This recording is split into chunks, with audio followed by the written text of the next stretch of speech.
Radio. Les Français parlent aux Français. Je n'aime pas la blanquette de veau. Je n'aime pas la blanquette de veau. Sud Radio, Berkoff dans tous ses états. Eh bien, je ne sais pas s'il faut aimer ou pas la blanquette de veau, mais il faut savoir qu'il y a des rapprochements très intéressants qui se passent en ce moment. Et surtout, on va avoir véritablement ce qui se passe en Europe avec quelqu'un qui a fait un essai magistral, qui vient de sortir, Philippe de Villiers. On va écouter. Sud Radio, Berkoff dans tous ses états. Les perles du jour.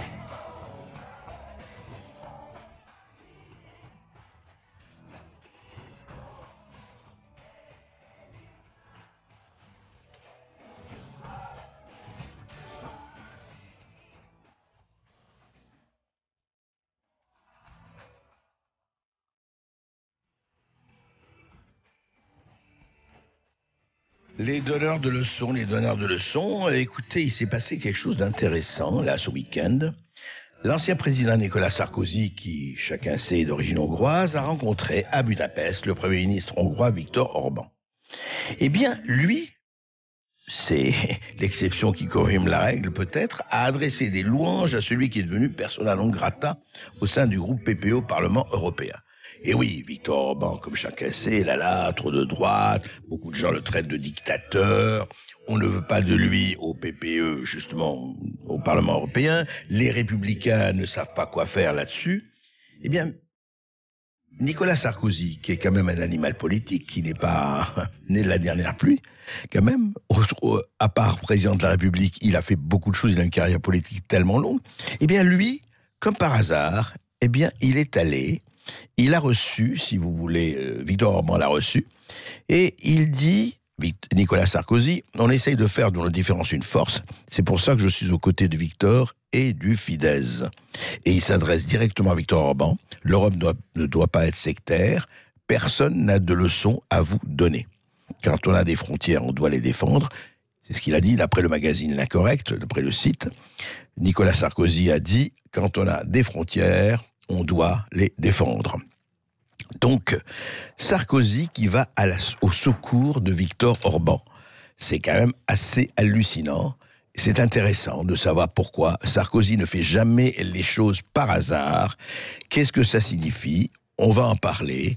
Et puis, ça signifie aussi que l'Europe est vraiment non seulement un cheval fou tiré par quelques marionnettistes à la dérive, mais quelque chose où on ne sait plus où on est. Et aujourd'hui, à l'heure où le président chinois est reçu par le président français, on se rappelle qu'il n'a pas hésité de signer des accords bilatéraux avec l'Italie de Salvini. Et l'Europe, effectivement, est un drôle d'État. Mais ça, on va en parler. Sud Radio, Berkoff dans tous ses états. Le face-à-face. Et on reçoit votre invité André Berkoff, Philippe de Villiers, ancien ministre, ancien président du MPF, fondateur du Puy du Fou et auteur de J'ai tiré sur le fil du mensonge et tout est venu aux éditions Fayard. Bonjour Philippe de Villiers. Écoutez, on est content de vous voir pour diverses raisons, mais surtout parce que aucun de vos livres, ça il faut le dire, ne rencontre une indifférence polie. Pourquoi ? Parce que ce sont jamais des livres sans aspérité. Et puis là, alors, vous y êtes allé, vous n'y êtes pas allé de main morte, là, c'est l'Europe. Et alors, vous rappelez quand même, et c'est vrai que quand on lit ce bouquin, c'est quand même, ça fait un certain choc, même si on se rappelle d'un certain Mitterrand, de sa Francisque et de sa poignée de main avec le maréchal Pétain en 1942, lui n'était pas l'artisan de l'Europe. Mais alors, vous citez Monnet, vous citez Schuman, vous citez Hallstein, et pour résumer, votre bouquin est évidemment beaucoup plus subtil et votre enquête est beaucoup plus détaillée que cela. Mais enfin, Schuman, disons qu'il avait pour les Allemands, je parle des Allemands de 40, il avait les yeux de Chimène. Et puis, Monnet, pour la CIA, il avait aussi quelques accointances, c'est le moins que l'on puisse dire. Et enfin, Hallstein, également, c'est tout à fait extraordinaire tout cela. Alors, Philippe de Villiers, d'abord, vous racontez que c'est Couve de Murville qui vous a dit tirez sur le fil du mensonge et la pelote, la pelote sortira. Qu'est-ce qui vous a amené Je voudrais revenir ça. Qu'est-ce qui vous a amené à écrire ça maintenant? Ce qui m'a amené à écrire ce livre, c'est que pendant des années, j'ai entendu nos hommes politiques nous expliquer il y a un problème avec l'Europe, c'est une dérive, et on va corriger la dérive. Et puis tout à coup, je suis tombé sur 2 documents. Un qui est la lettre de la Chase Manhattan Bank à Jean Monnet, qui lui annonce qu'il a désormais un compte à la Chase Manhattan et qu'il y a un premier versement de la Ford Foundation, qui est une correcte transmission de la CIA, $150 000. Et puis après, à son compte personnel, là. Sur le compte. Alors, enfin, le compte. Alors, une société écran qui s'appelle le Centre de documentation du Comité d'action pour les États-Unis d'Europe. Oui. C'est un compte qui arrive, l'argent arrive avenue Foch, c'est son beau-frère. Vous voyez, il y a une boîte à lettres. Et là, c'est là que le siège social de cette association, bon, vous avez compris, votre sourire répond. Et alors, ensuite, j'ai découvert 2 choses encore plus incroyables. C'est d'abord la photo de Hallstein en officier instructeur en enseignement du national-socialiste, c'est-à-dire commissaire politique, en 1944, il est nommé... Ça, c'est incroyable. Oui, et donc, en fait, il va être arrêté par les Américains. Il va être rééduqué, on dirait aujourd'hui déradicalisé. Déradicalisé, oui. Pour ensuite être, après, quand il a été retourné, il va devenir président de la Commission européenne. Mais avant, il est l'architecte du traité de Rome. C'est-à-dire qu'en fait, et je découvre en remontant le fil, ou en dévidant le fil, qu'en réalité, il a été un des juristes d'Hitler. Au Capitole, en 1938, il était là, avec Hans Frank, le futur bourreau de la Pologne, et pour définir Das Neue Europa, du ghetto de Varsovie, voilà, oui. Das Neue Europa, et 25 ans après, il va se retrouver autour de la table comme signataire du traité de Rome. Donc en fait, c'est un juriste nazi, et je publie sa carte, et pourquoi n'a-t-on rien su? Alors, en fait, le filigrane de mon livre, c'est pas le sensationnel, c'est pas ça.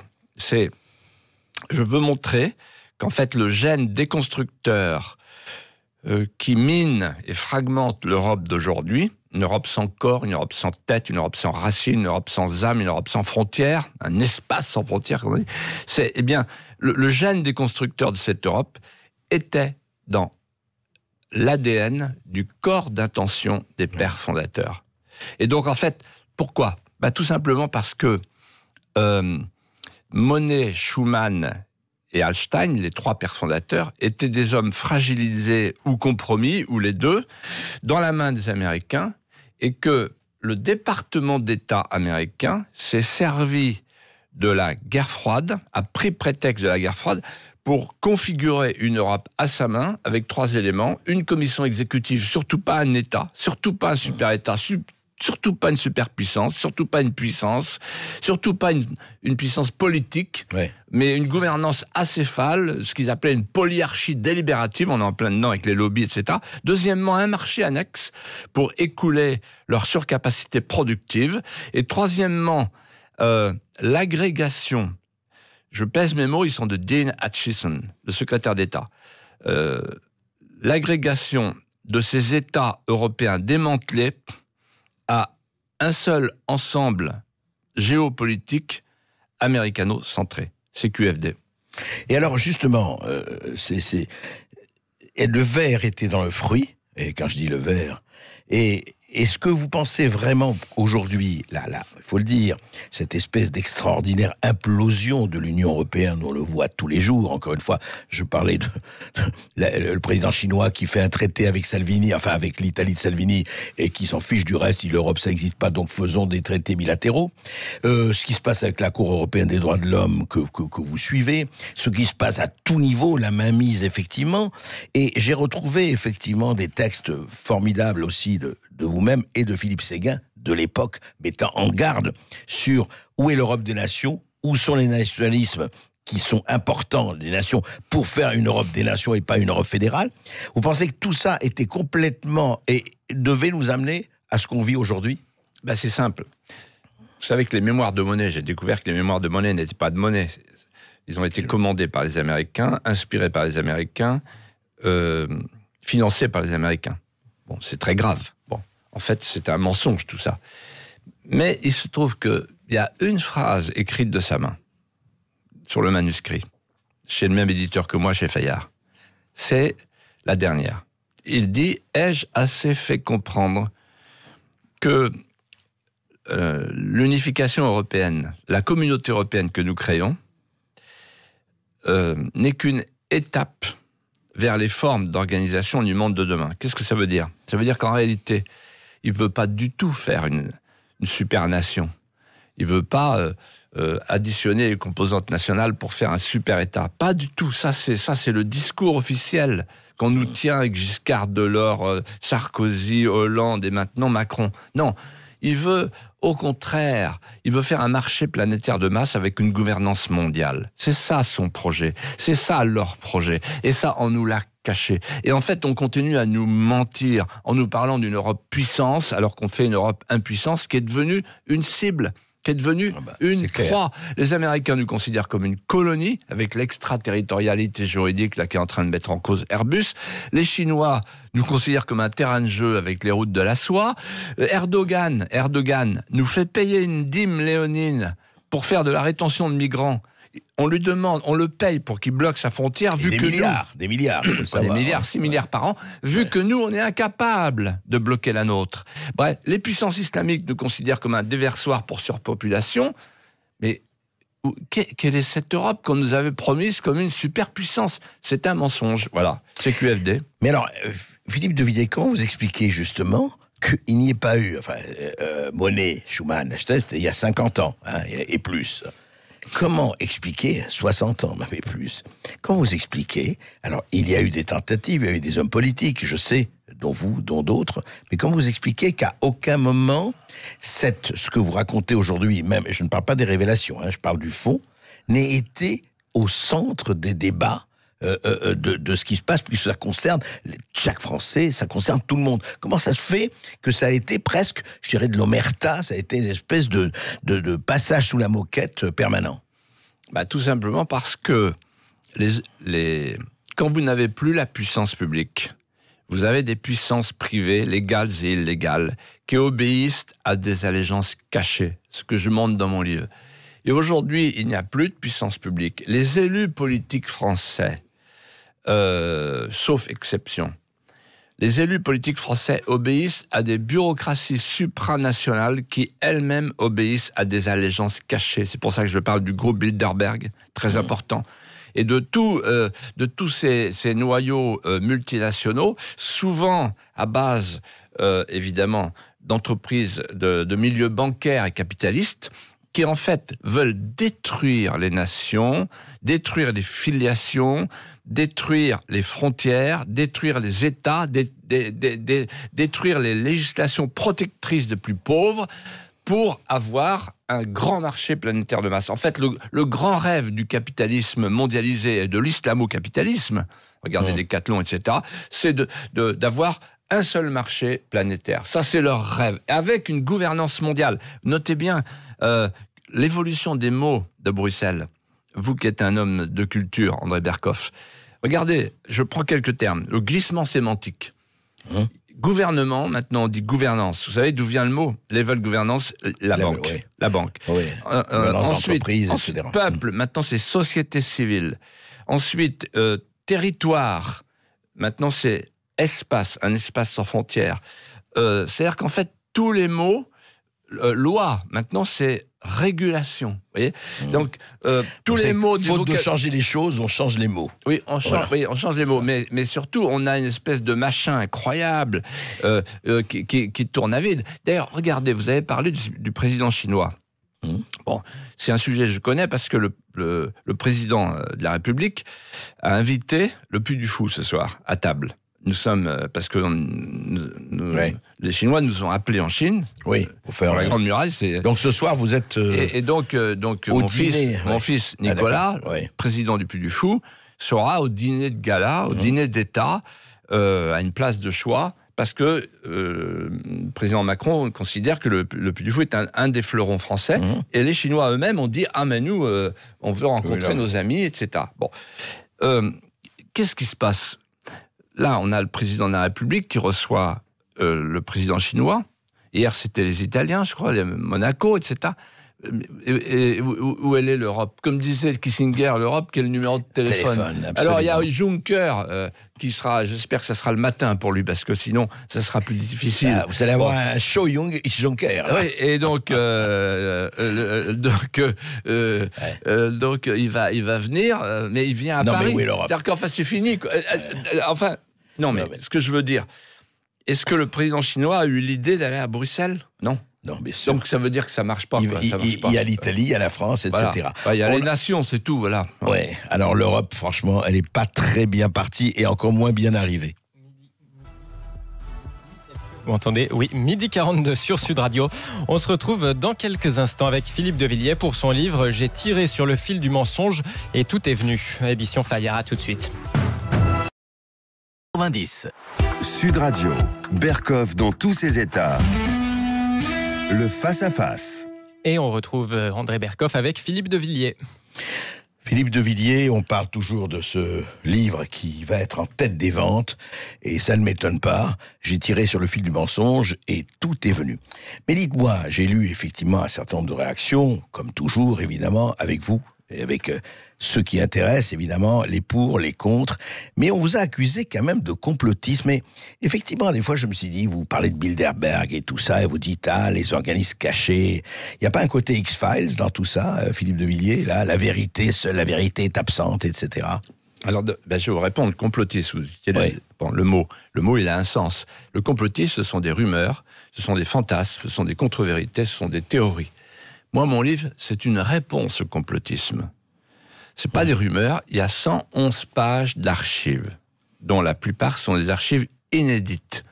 Donc, le mot complotisme ne peut pas s'appliquer. Mais je vais plus loin.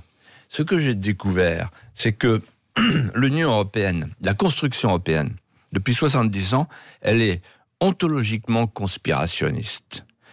La Ford Connection, vous verrez si vous lisez mon livre, enfin vous l'avez lu, mais je parle aux auditeurs. La Ford Connection, qui est une retransmission de la CIA, c'est tenu au secret. Bilderberg, tenu au secret. La Team Money, tenue au secret. La rue de Martignac, il y a même un juriste sous l'escalier, un lawyer américain, futur secrétaire d'État. Il rédige les statuts de la CK, le traité de Rome, etc. Et on le planque, faut pas qu'on sache. Et moi, je révèle son nom. George Ball. Et la méthode Monet. Monet dit, il faut l'opacité. Il faut que, on ne dessoule pas un ivrogne avec un verre de lait, donc il faut que les peuples suivent, et pour qu'ils suivent, on va fabriquer des autorités techniques auxquelles on va donner des attributs de puissance publique, et petit à petit, on va démembrer les puissances publiques sans que personne ne s'en aperçoive.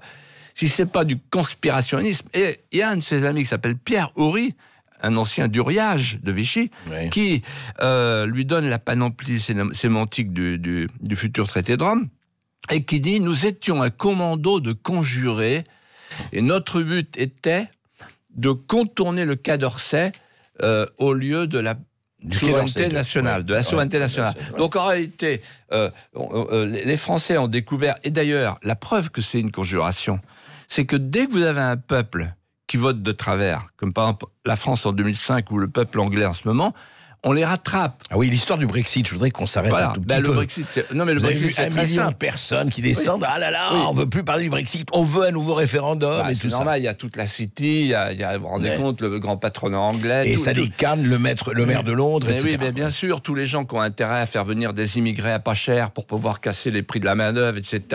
Voilà, toute cette mondialisation financiarisée, etc., anonyme. Tous ces gens-là, pour eux, c'est décisif de rester dans l'Union européenne pour pouvoir avoir de l'immigration. C'est ça la question aujourd'hui pour les élites post-nationales des deux côtés de la Manche.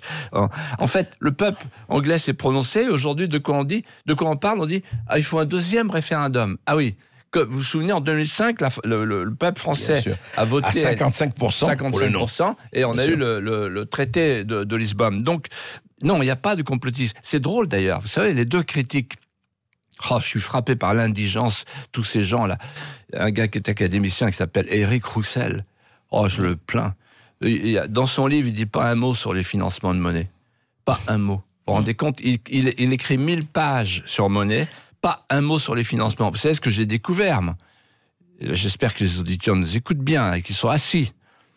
J'ai découvert que il y avait des versements secrets de dollars. Chaque mot pèse, hein, chaque mot compte. Des versements secrets de dollars pendant 15 ans. Et pas des petites sommes, s'il vous plaît.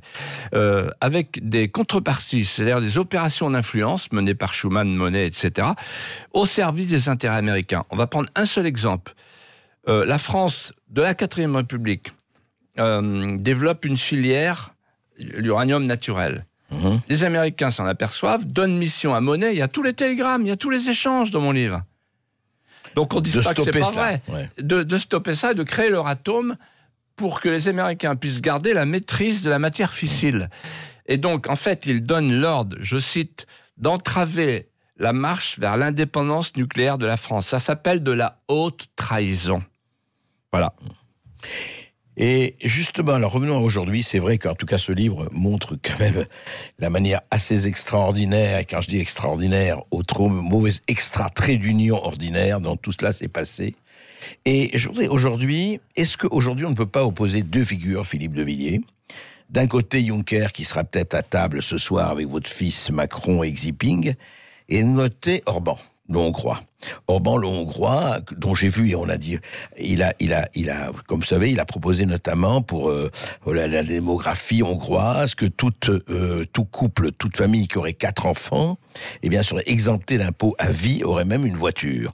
Et ce que j'ai trouvé extraordinaire, parce que chacun peut faire ce qu'il veut, avoir des enfants ou pas, eh bien, on a hurlé presque au fascisme.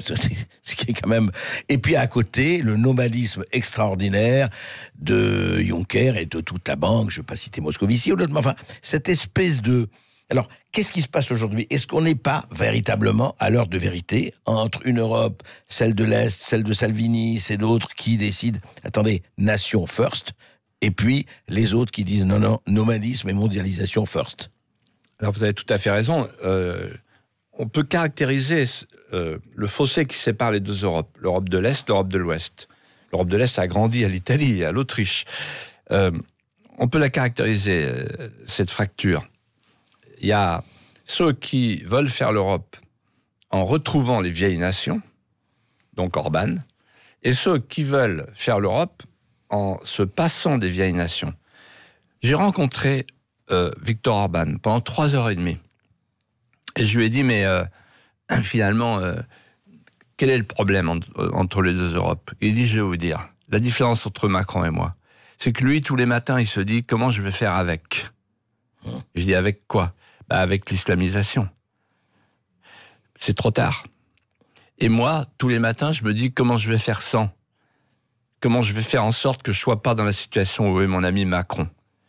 En d'autres termes, il y a une Europe qui se veut mondialisée, multiculturelle, la nôtre, celle de l'Ouest, avec des élites qui se méfient de toutes les ferveurs, de toutes les exaltations, parce que ce sont des élites de pays vaincus et qui baignent dans leur névrose, et puis d'autres pays qui, eux, sont des pays vainqueurs, ils ont fait tomber le mur de Berlin, et qui... Et ils ont subi le joug soviétique, qui savent ce que c'est que les dictatures. Exactement. Et alors, attendez, vous dites ça, mais c'est drôle ce que vous dites, parce que je lui ai dit ça, et il a enchaîné, il m'a dit, ah mais vous savez, nous, quand on a été libérés du joug soviétique, et que vous nous avez tendu les bras, nous avions des larmes dans les yeux, parce que nous avions le sentiment de rentrer chez nous. En Europe, la vraie Europe. Et aujourd'hui, qu'est-ce que nous voyons? Nous, les traumatisés de la souveraineté limitée, des commissaires soviétiques, nous voyons qu'il y a un impérialisme à l'œuvre à l'intérieur même de l'Europe. Et je lui dis, mais pourquoi on vous reproche de ne pas respecter l'état de droit? Je dis, sans doute parce que j'ai été élu 3 fois démocratiquement sans qu'il y ait de problème, et sans doute aussi pour 3 raisons. D'abord, j'ai mis dans la Constitution nos racines chrétiennes, Saint-Étienne. Ensuite, j'ai mis qu'un enfant a le droit à un père et une mère. Ça fait hurler Bruxelles. Et troisièmement, j'ai mis qu'un peuple, le peuple hongrois, a le droit de protéger sa frontière, qui se trouve être la frontière de Schengen. Voilà ce qu'on me reproche. Donc c'est extraordinaire. Et alors derrière Juncker, il y a son ami, ou plutôt son suzerain, parce que tous ces gens obéissent à un suzerain, qui est le fils spirituel de Monnet. Ce suzerain, c'est Monsieur Soros. Vous savez que il m'a dit, Orban, il m'a dit, vous voulez vraiment parler de Soros dans votre livre? Je dis oui. Il dit, vous savez, c'est pas prudent. Hein. Il est très puissant. Il est très puissant. Il y a des centaines d'ONG qui travaillent pour la société liquide. C'est-à-dire une société sans les filiations, sans les nations, sans les États.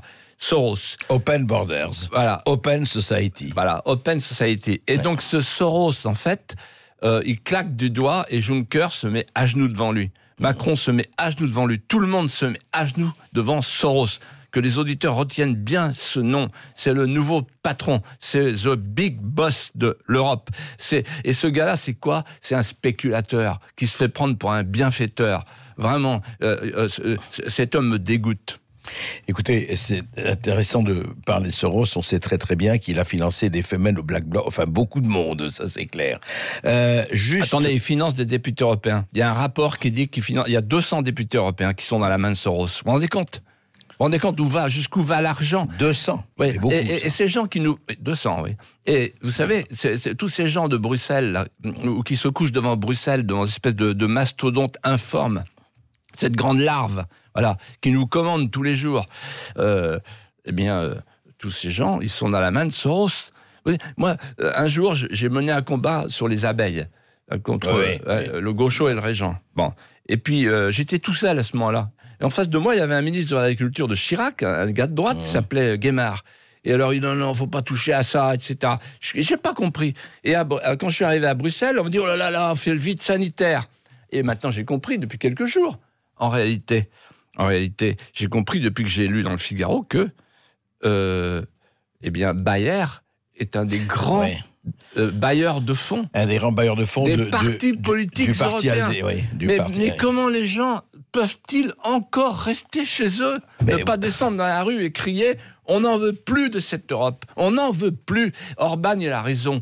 De toute façon, c'est fini. Le mur de Maastricht va tomber. Et vous savez pourquoi il va tomber? Parce que le rêve de la fusion des nations, le rêve des élites post-nationales, s'est évanoui dans le cœur des peuples. Il s'est évanoui dans le cœur des peuples parce qu'il était tramé dans un tissu de mensonges. La prospérité, la sécurité, la protection, la puissance. Ils nous ont menti. Ça fait 70 ans qu'ils nous mentent. Eh bien, Philippe de Villiers, c'est très simple. À fin mai prochain, dans un peu plus d'un mois et demi, nous avons rendez-vous avec les élections européennes.